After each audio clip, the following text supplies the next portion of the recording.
오늘 이 새벽에 함께 볼 말씀은 마태복음 14장 22절부터 27절까지 말씀 우리 같이 보겠습니다. 마태복음 14장 22절에서 27절까지 말씀 우리 같이 한 목소리로 읽겠습니다. 예수께서 즉시 제자들을 재촉하사 자기가 무리를 보내는 동안에 배를 타고 앞서 건너편으로 가게 하시고 무리를 보내신 후에 기도하러 따로 산에 올라가시니라.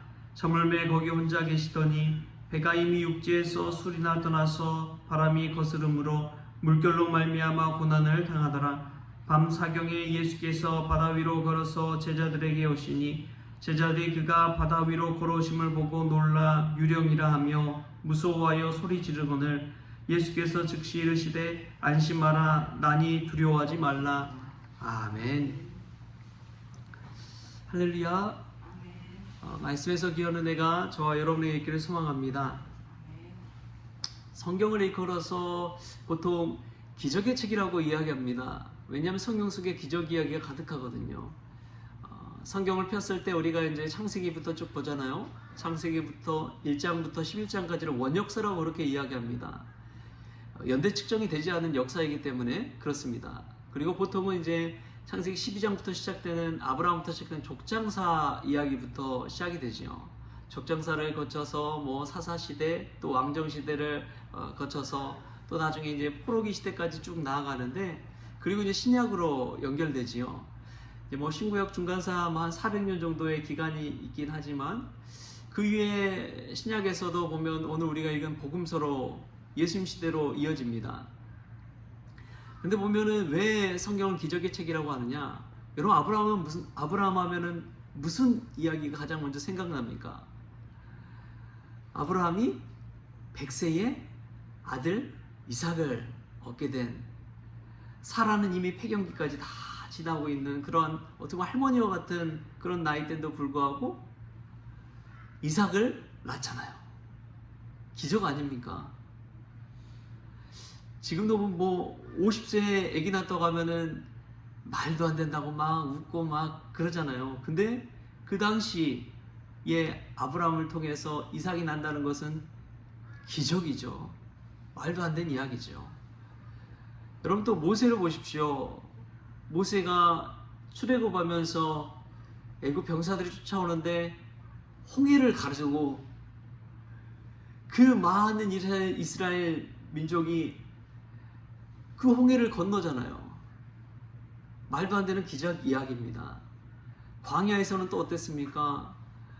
하늘에서 만나가 내리고 이 메추라기 사실은 그냥 걸어다니는 그 닭도 잡기 어려운데 메추라기를 그렇게 배부르게 먹고 마른 땅에서 이 반석을 치니까 막 물이 콸콸콸 쏟아져 가지고 그 60만 명이 넘는 수많은 사람들이 이 물을 마실 수 있고 기적의 이야기죠. 오늘 우리가 이 마태복음을 읽고 있지만 예수님 시대에서도 기적 이야기 아닙니까? 어떻게 오병이어로 그 5천 명이 넘는 뭐 한 적어도 15,000명 이상 되는 그 사람들을 배불리 먹고 12광주리가 남을 수가 있어요.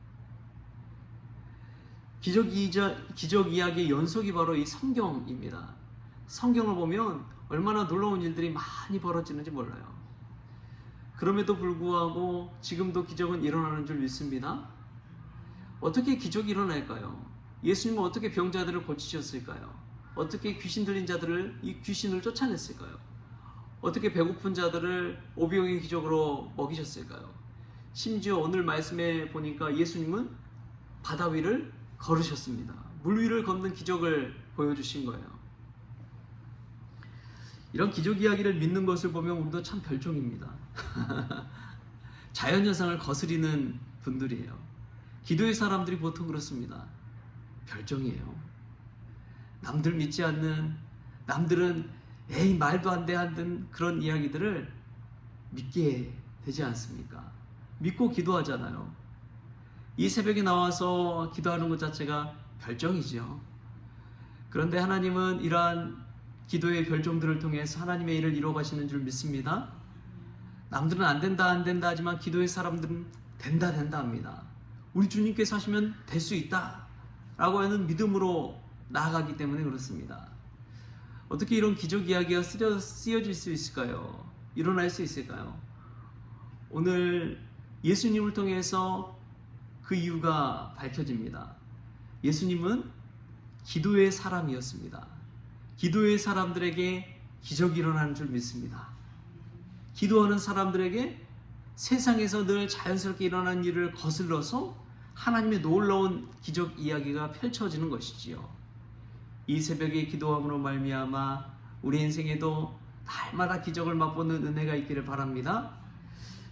예수님은 기도하시는데 어떤 때 기도하시느냐? 오병이의 기적을 일으키고 수많은 사람들의 인기를 얻었을 때 예수님은 그 모든 무리들을 다 그냥 보내버리십니다. 사람의 마음이 사실은 예수님 같지 않지요. 자신을 칭찬해주고 인정받고 싶은 자리에 더 오래 있고 싶습니까? 아니면은 금방 그냥 떠나버리고 싶습니까? 더 오래 머물고 싶지요. 인정받고 싶으니까요. 칭찬받고 싶으니까요. 높임받고 싶으니까요. 근데 예수님은 제자들 재촉해서 이 배에 태워서 건너편으로 보내버리십니다. 그리고 무리들도 뿔뿔이 흩어버려요. 그리고 나서 산에 올라가셔서 혼자서 기도하십니다. 혼자 뭐 했다고요? 기도하셨다는 거예요. 예수님 홀로 기도하셨어요.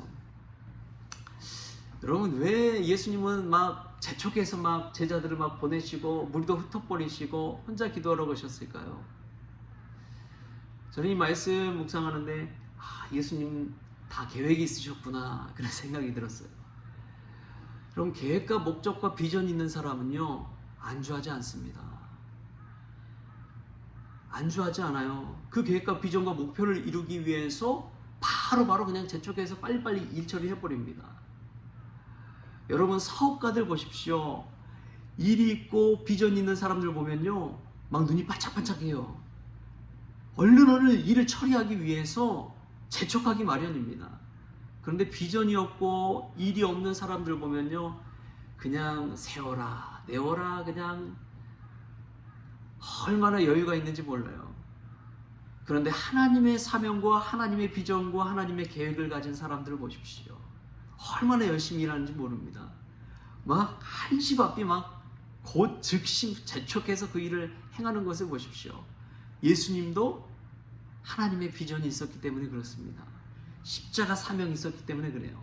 그래서 즉시 막 제자들 재촉해서 보내고 산에 올라가 기도한 것이죠. 그것도 홀로 기도하셨습니다. 예수님의 오늘 기도의 특징을 보면은 알 수 있는 것들이 무엇이냐? 홀로 기도하셨고 또 날새서 기도하셨다는 사실이에요. 날새서 뭐 밤 사경이 될 정도로 기도하시고 제자들 가셨습니다. 예수님은 오랫동안 기도하셨어요. 잠깐 뭐 한 1분 2분 기도하신 분이 아닙니다.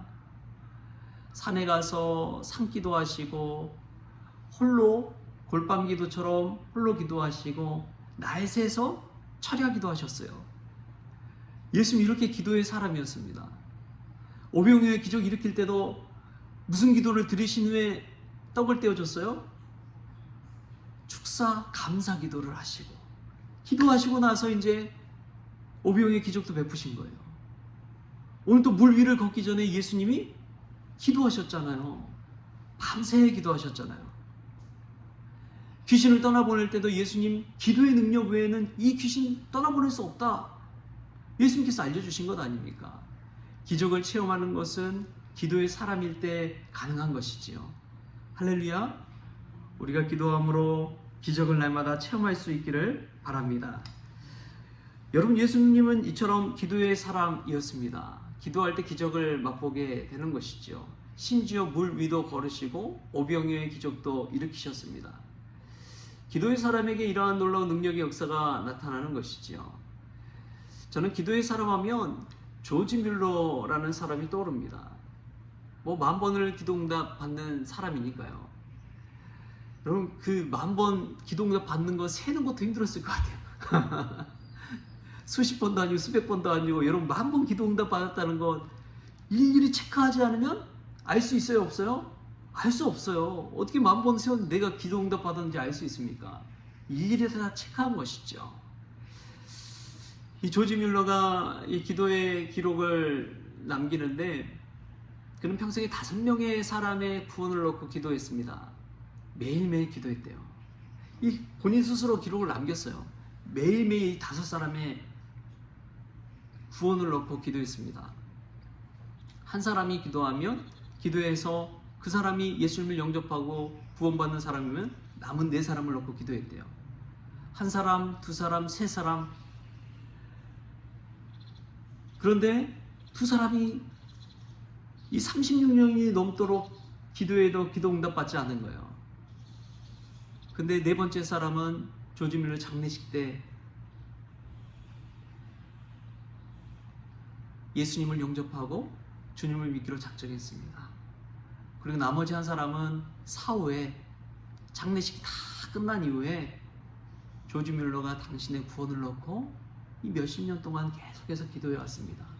그러니까 사후에 한 사람은 결국에 예수님을 영접하고 예수님을 믿게 되었습니다. 여러분 기도란 건 그래요. 몇십 년 동안 조지 뮬러가 매일매일 날마다 그 사람의 이름을 부르면서 그 사람의 구원을 위해서 기도했습니다. 근데 결국에는 다 이루어졌습니다. 할렐루야. 기도는 단시간에 되는 것이 아니에요. 10,000번을 기도 응답 받은 사람도 몇십 년 동안 기도했어요. 그 사람의 구원을 위해. 심지어 죽을 때조차도 그 사람의 구원을 보지 못했지만 결국에는 그 구원이 기도가 응답되어지는 것을 보게 됩니다. 여러분 기도의 사람에게 기적이 일어나는 것을 보십시오. 예수님도 얼마나 기도했는지를 오늘 성경 말씀 속에서 우리가 볼 수가 있습니다. 이 물 위를 걷는 기적 이야기도 보면은 마태복음, 마가복음, 요한복음이 기록되어 있어요. 그 복음서 여러 복음서에 기록되어 있다는 것은 그것이 사실이었다는 것을 보증해주고 있습니다. 기도할 때 기적이 일어나는 것이지요. 우리도 기도의 별종이 되어서 이 자연현상, 이 세상 사람들 다 그냥 생각하는 상식을 깨뜨리고 하나님이 오늘도 살아 역사하심을 체험하고 기적의 체험을 하게 되는 저와 여러분 될 수 있길 바랍니다. 요즘은 부흥이 아주 희미한 시대가 되었어요. 그러나 기도하는 사람들을 통해서 부흥도 일어날 줄 믿습니다. 기도할 때 부흥의 역사도 일어나는 거예요. 우리가 잘 아는 설교의 황태자, 설교의 황제라고 불리는 이 찰스 스펄전 목사님의 이 부흥의 비결을 그분이 알려주시는데 그 설교하기 전에 이 기도의 골방에 수백 명의 사람들이 모여서 스펄전 목사님의 설교와 예배를 놓고 성도들을 놓고 기도하잖아요. 그 기도를 통해서 이런 놀라운 부흥의 역사가 일어났다고 알려주고 있습니다. 여러분 그렇습니다. 기도할 때 하나님의 능력이 임합니다. 기적을 체험하게 됩니다. 물 위를 걸으신 예수님도 기도의 사람이었고 밤새 기도했습니다. 밤 사경은 새벽 3시부터 6시 사이를 밤 사경이라고 그러거든요. 그러니까 날이 저물매 시작해서 아예 철야 기도를, 이 산기도를 예수님께서 하신 것이죠. 그 기도 이후에 물 위를 걸으시는 기적도 베풀어 주시는 것입니다. 오늘 우리 예수님의 모습을 본받아서 우리도 기도의 사람 될 수 있길 바랍니다. 그래서 우리의 삶 가운데 놀라운 기적도 체험하고 기도의 별종들 되어서 이 세상을 뒤집어 엎고 세상을 변화시키는 그러한 믿음의 사람, 기도의 사람 될 수 있기를 주신 예수님의 이름으로 축원합니다. 기도하겠습니다. 하나님 감사합니다. 우리 예수님께서 기적을 베푸실 때에 먼저 기도했다는 사실을 깨닫게 하여 주시니 감사합니다. 오병이어의 기적을 일으킨 그 자리를 떠나 하나님의 계획과 비전을 가지고 재촉하셨던 우리 예수님의 모습을 돌아봅니다. 주님, 우리도 비전의 사람, 기도의 사람 되어서 하루하루를 허투루 보내지 않게 하여 주시고 십자가 사명 잘 감당할 수 있도록 주님 은혜를 베풀어 주옵소서. 기도함으로 말미암아 날마다 기적을 체험하게 하여 주시고 일상의 기적을 맛보게 하심으로 하나님께 영광 돌린 인생 되어지게 하여 주시고 날마다 새벽을 깨워 하나님 앞에 나오는 기도의 별종들이 될 수 있도록 주님 주장하여 주옵소서. 감사하며 예수님의 이름으로 기도하옵나이다. 아멘. 우리 주님이 가르쳐주신 기도로 오늘 새벽 기도를 마치겠습니다. 하늘에 계신 우리 아버지여, 이름이 거룩히 여김을 받으시오며 나라가 임하시오며 뜻이 하늘에서 이루어진 것 같이 땅에서 이루어지이다. 오늘 우리에게 일용할 양식을 주시옵고 우리가 우리에게 죄진 자를 사하여 준 것 같이 우리 죄를 사하여 주시옵고 우리를 시험에 들게 하지 마시옵고 다만 악에서 구하시옵소서. 나라와 권세와 영광이 아버지께 영원히 있사옵나이다. 아멘.